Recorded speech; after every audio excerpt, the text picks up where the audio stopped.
United Arab Emirates में एक छोटा गांव है जिसको नहवा कहा जाता है। इस गांव की खास बात यह है कि अगर किसी को यहाँ से दुबई जाकर वापस आना हो तो ये सफर है तो सिर्फ 1 घंटे का, लेकिन इसके दौरान 4 मरतबा बॉर्डर क्रॉस करना होता है।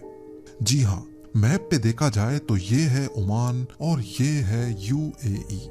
अगर इसको जूम करके देखा जाए तो यूएई के ईस्ट में अरेबियन सी के साहिल के करीब ये छोटा सा एरिया असल में ओमान का हिस्सा है, जिसको मदहा कहा जाता है।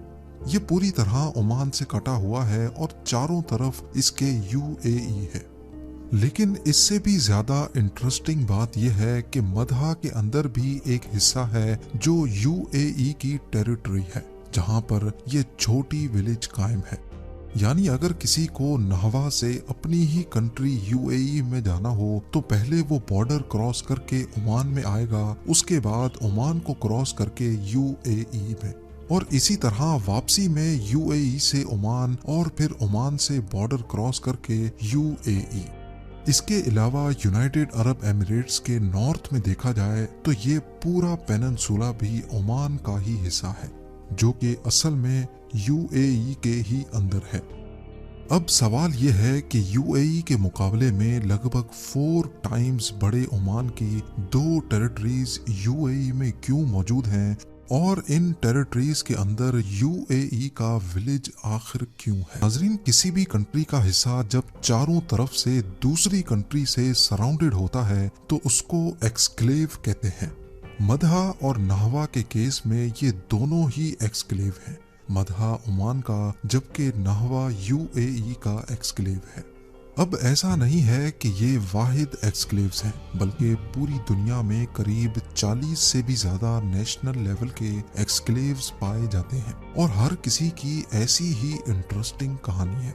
वो भी हम इसी वीडियो में जानेंगे, लेकिन पहले हम ये जानते हैं कि मदहा और नहवा के इस कॉम्प्लिकेटेड केस के पीछे कहानी क्या है। जिस तरह 1947 में पार्टीशन से पहले इंडिया एक बहुत बड़ी कंट्री हुआ करती थी, इसी तरह 1971 से पहले ओमान को भी ग्रेटर ओमान का दर्जा हासिल था। जहां अभी यूएई है वहां अलग अलग शेखों के इलाके बटे हुए थे। उनकी अपनी अपनी स्टेट्स थी, लेकिन इनका आपस में कोई खास कनेक्शन नहीं था। पर यहाँ ब्रिटिश एडमिनिस्ट्रेशन इनको लुक आफ्टर करती थी। जब ब्रिटिशर्स को यहाँ से जाना था तो वो चाहते थे कि ये सारी स्टेट्स मिलकर एक कंट्री की शक्ल बना लें। पर मसला ये था कि यहाँ के शेख आपस में बन नहीं रहे थे। शेखों को इनकी अपनी स्टेट्स के बॉर्डर्स का ही मालूम नहीं था। कोई कह रहा था कि फला हिस्सा मेरे कंट्रोल में है, लेकिन वहाँ के लोग किसी और शेख के साथ कमिटेड थे। जब ये बहस सारी एमिरेट्स को जोड़ने के बीच रुकावट बन गई, तब ब्रिटिशर्स ने यहाँ के लोगों को पावर दे दी। ये फैसला लोकल्स पर छोड़ दिया गया कि उनको किस शेख के पास जाना है। मदहा के लोगों ने ओमान के शेख के साथ कमिटमेंट जाहिर की, लिहाजा उनको ओमान का हिस्सा डिक्लेयर कर दिया गया।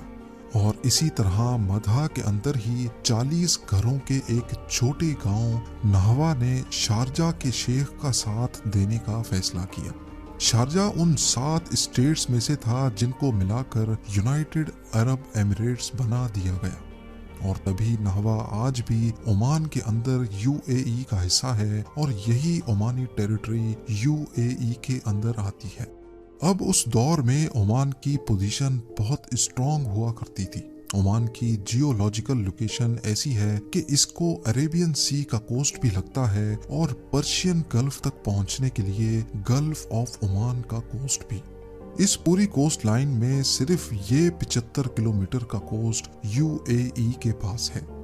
जब यहाँ बंटवारा हो रहा था तो ओमान चाहता था कि ये 75 किलोमीटर भी उनकी टेरिटरी में आ जाए, लेकिन ऐसा ना हो सका। इसी वजह से यूएई के नॉर्थ में मुसंदम पेनिनसुला ओमान से अलग हो गया। दुनिया में ऐसे और भी अजीबो गरीब बॉर्डर्स मौजूद हैं जिनकी कॉम्प्लेक्सिटी हर किसी को सवालात के जंगल में फंसा देती है। आइए अब चलते हैं टर्की की तरफ। वैसे तो ये कंट्री 7,83,000 स्क्वायर किलोमीटर के एरिया पर फैली हुई है, لیکن اس کا ایک چھوٹا سا ایکسکلیو سیریا میں بھی موجود ہے۔ یہ ریکٹینگل جو آپ دیکھ رہے ہیں یہ ہارڈلی صرف 3.5 ایکڑ پر پھیلا ہوا ہے، لیکن یہ آفیشلی ٹرکی کی ٹیریٹری ہے۔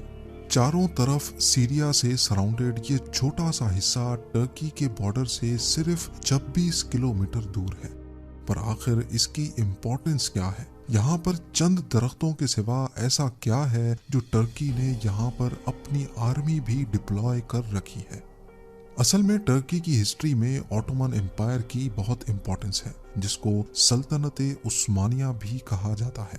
اس امپائر کو بنایا تو عثمان نے تھا، لیکن اس کے پیچھے کافی ساری محنت عثمان کے دادا یعنی سلیمان شاہ کی بھی تھی۔ ایسا مانا جاتا ہے کہ سفر کے دوران سلیمان شاہ یوفریٹیز ریور میں ڈوب گئے تھے اور ان کی موت ہو گئی۔ اسی وجہ سے ان کو یہیں پر دفنا دیا گیا تھا۔ اب کیونکہ سیریا میں سول وار چھڑ چکی تھی اور ہر گزرتے دن ٹرکی کو اس ٹوم کی رکھوالی کرنا مشکل ہو رہا تھا، اس پر ٹرکی نے 2015 میں ایک ملٹری آپریشن کیا جس میں برسوں پہلے گزر جانے والے سلیمان شاہ کے ریمینز کو وہاں سے نکال کر ٹرکی کے بارڈر سے صرف 180 میٹر دور دوبارہ دفنایا گیا، کیونکہ شاید یہاں اس نئے مقبرے کی رکھوالی کرنا ٹرکش کے لیے زیادہ آسان تھا۔ لیکن آج بھی سلیمان شاہ کی اوریجنل بریل سائٹ ٹرکی کی آفیشل ٹیریٹری ہے، اور ٹرکی نے یہ کھلا اعلان کر رکھا ہے کہ اگر کسی نے بھی اس ریکٹینگل پر حملہ کیا تو وہ ٹرکی اور نیٹو کنٹری پر حملہ کرنے کے برابر ہوگا۔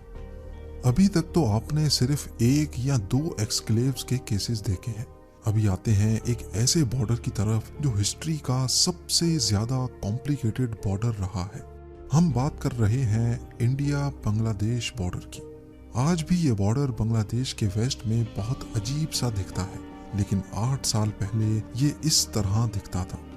کچھ سمجھ نہیں آ رہا کہ کون سا حصہ بنگلہ دیش کا ہے اور کون سا انڈیا کا۔